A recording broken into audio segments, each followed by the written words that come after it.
Hello everyone, today I want to talk to you about China's tough countermeasures against Japan, including summoning the Japanese ambassador to China. Also, the KMT is very disappointed. Chinese astronauts from the Shenzhou 20 mission will return to Earth after a 9-day stay, while American astronauts have to stay for 9 months. The crew of Shenzhou 20, along with the taikonauts from the third group, will return aboard another spacecraft, Shenzhou 21, landing at the Dongfeng landing site on November 14th.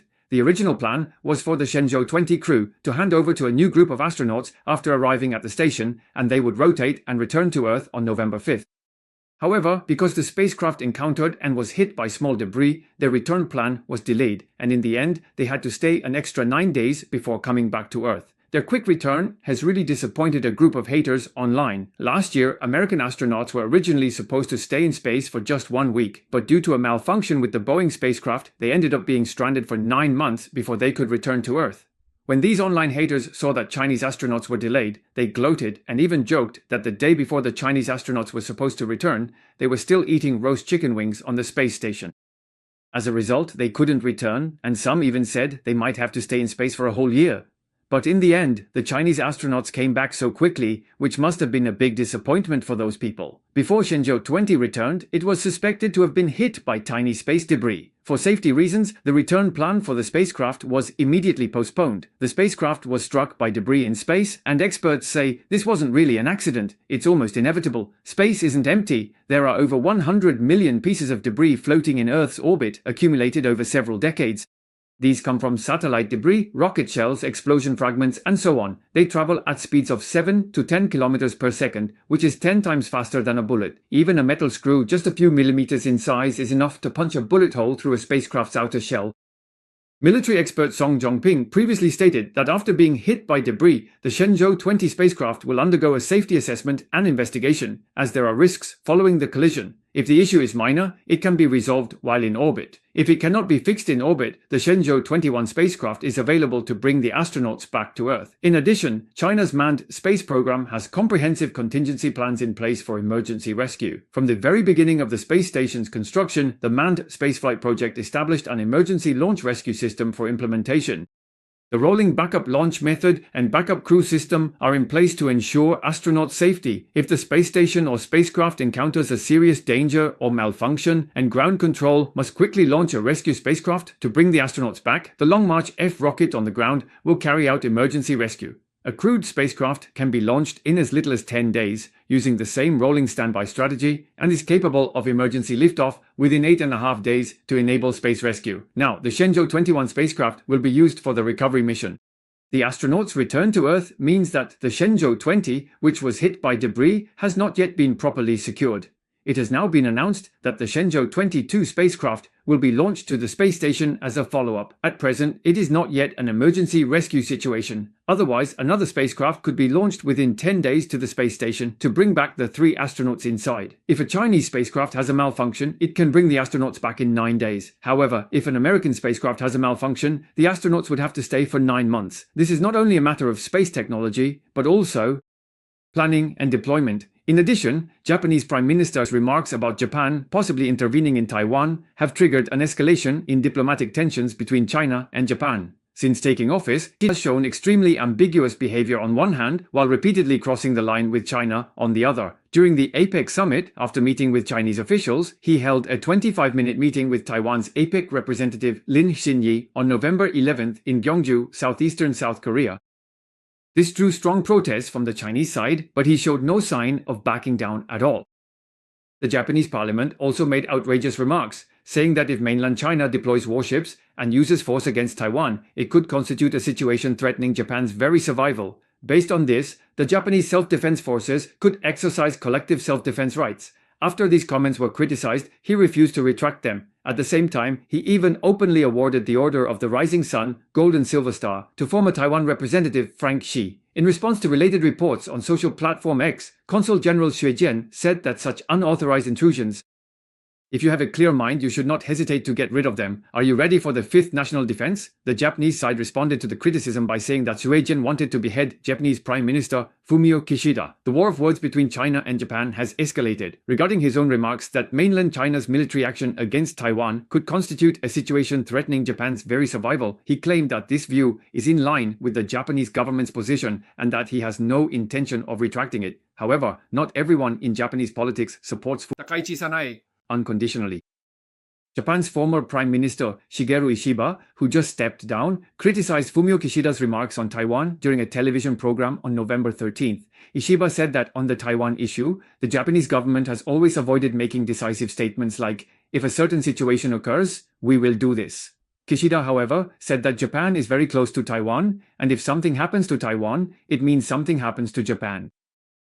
However, when previous Japanese governments considered various scenarios, they never made such specific statements, and it was said that this kind of rhetoric does not help to enhance Japan's deterrence. Another neighboring country of Japan, Russia, is also involved in a territorial dispute with Japan over the northern territories. Nikolai Patrushev, Secretary of the Security Council of the Russian Federation, also criticized Fumio Kishida for pursuing a policy of historical revisionism during an interview with RIA Novosti.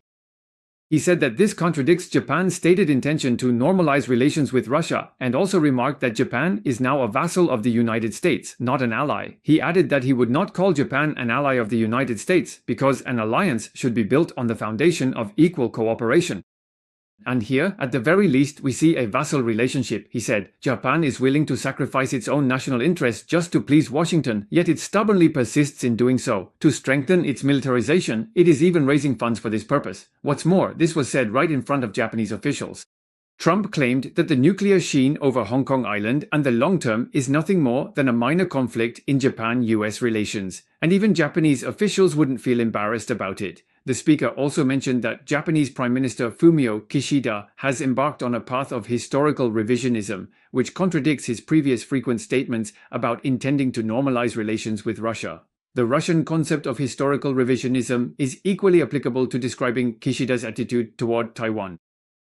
China has clearly set its stance in response to Kishida's remarks and intends to respond firmly. On November 13th, Chinese Foreign Ministry spokesperson Lin Jian reiterated at a press conference that China firmly opposes Kishida's provocative comments on Taiwan and will not tolerate them. He emphasized that Japan must immediately correct and retract these egregious statements, or else Japan will have to bear all the consequences. On the same day, November 13th, Vice Foreign Minister Sun Weidong also summoned the Japanese ambassador to China to lodge a stern protest over the remarks.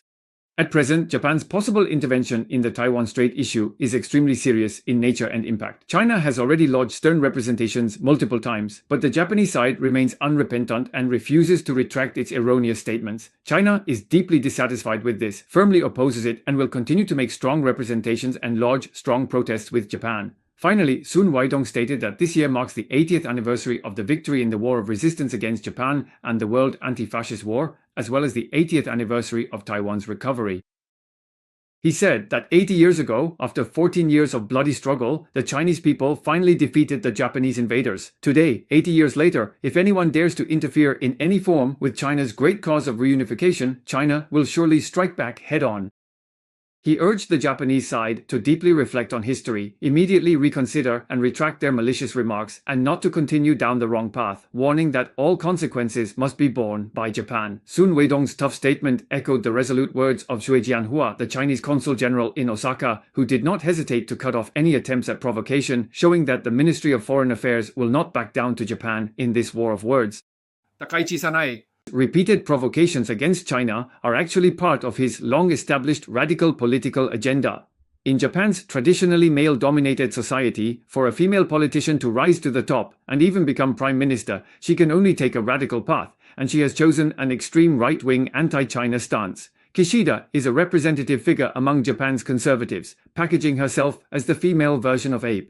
Abe's attitude toward China was hawkish, and now, almost every year, he visits the Yasukuni Shrine. It was only this year, on October 4th, after being elected president of the Liberal Democratic Party, that he did not visit the shrine before the Autumn Festival on October 17th, but instead made a ritual offering.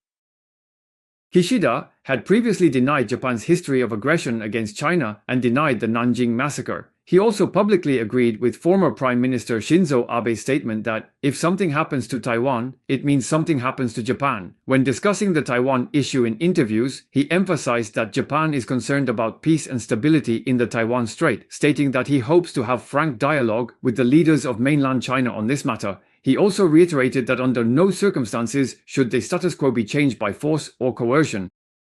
From this, it is clear that Kishida's subtle anti-China stance is carefully calculated and will not change. China has also made it clear that it has finalized a tough response strategy. First, Japanese seafood exports may face difficulties at any time. Since June this year, during Kishida's administration, China announced the resumption of imports of Japanese seafood from prefectures other than Fukushima and 9 others. After that, the two governments entered the process of handling the necessary procedures, and Japanese seafood exports to China require the registration and approval of relevant Japanese facilities by the Chinese side. They need to submit certificates for radioactive substance inspections and so on. A total of 697 Japanese companies have submitted applications, but currently, only 3 have been approved to export to China. On November 7th, the Japanese government confirmed that about 6 tons of scallops had been shipped to China, marking the first confirmed resumption of Japanese seafood exports to China since China imposed a ban in August 2023. Now, with Sanai Takaichi acting like this, Japanese seafood exports could face difficulties at any time. Secondly, with Sanai Takaichi stepping down, Hirofumi Ishiba announced in September in Kowloon that he would resign as president of the Liberal Democratic Party of Japan, which also means resigning as Prime Minister of Japan. Hirofumi Ishiba seems eager to make a comeback. He harshly criticized Sanai Takaichi, saying that her erroneous remarks were an obvious setup. China has already set its stance on Sanai Takaichi, and now it's just a matter of seeing how long she can hold on to her position.